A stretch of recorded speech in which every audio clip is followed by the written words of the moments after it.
Another day of production, another day of getting closer to having this piece finished. We continued to develop the next drop section of this baby blue kind of progressive house track we're working on here. It's become a pretty busy track here as we take a look at kind of everything that's going on. It's pretty dense with all the different tracks. And yeah, I'll play through kind of the drop section into this next section. This next section's not fully developed just yet, but we're getting closer here. So yeah, tell me what you think of this.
So this section obviously is pretty sparse. I think that the transition between the two sections is really, really strong, but then it very quickly kind of like becomes small as all the echoes of the previous section die out.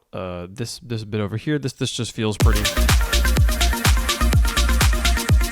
It's not bad, but this idea is really cool, and then quickly becomes boring. It is obviously only 2 measures of material of like the musical idea is very, very small.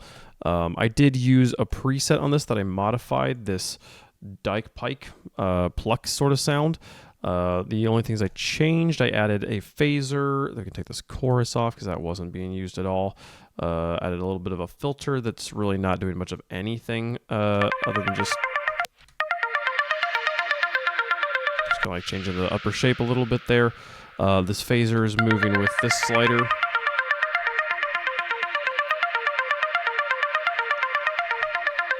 Just adding a little bit more shape and dimensionality to it. Pro Q4 is doing some shaping of taking off the low end, and then there's this that low 5th scale read was just kind of like hitting the ear a little bit hard.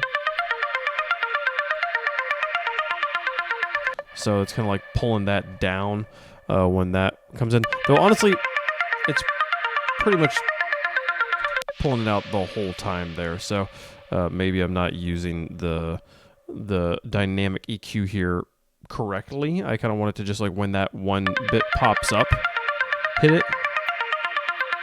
And instead it's just hitting it the whole time. It doesn't seem to get much stronger when that one bump pops up, but it's okay because there isn't really any frequencies there we want anyways, so it kind of works. I could probably turn off the dynamicness of it and it would be just fine, but I do like it right at the beginning.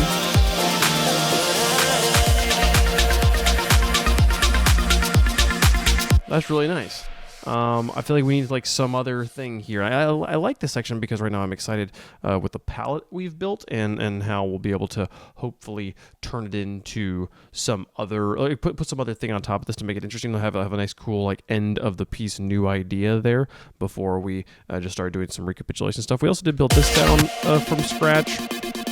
And it sounds like a sound that's built from scratch. It sounds pretty boring. It's just this wave 4 unisons of it, detuned a bit. With this little filter thing that's really not doing much of anything, just kind of shaving the top of it off just a little bit there.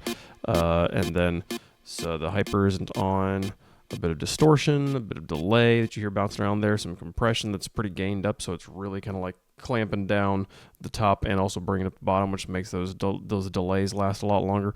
Reverb's also not on, so yeah, pretty simple sound here. Did I just turn a knob? I think I did. Oh, problems with Serum. Yeah, so those sounds kind of like creating the top end here of this section right now. It does quickly become a lot smaller. The sound, this is a much smaller sound, I think, than what we got going over here. The space is huge. My favorite thing that we're doing right now, that I like the idea of this so much, I need to figure out how to make this sit better, is bringing in this vocal from earlier in the piece. So pretty. Let's find a way to fit this in here as kind of a transitional element.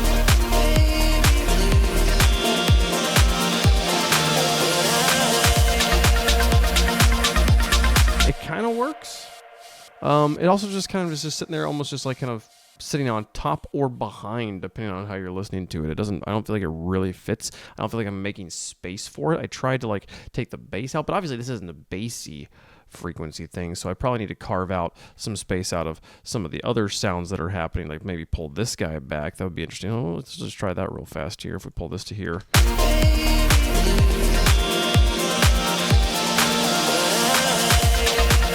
That's better, so I will leave that in for now. Things like that are pretty fun. We did pull this sixths, or this 5-note pattern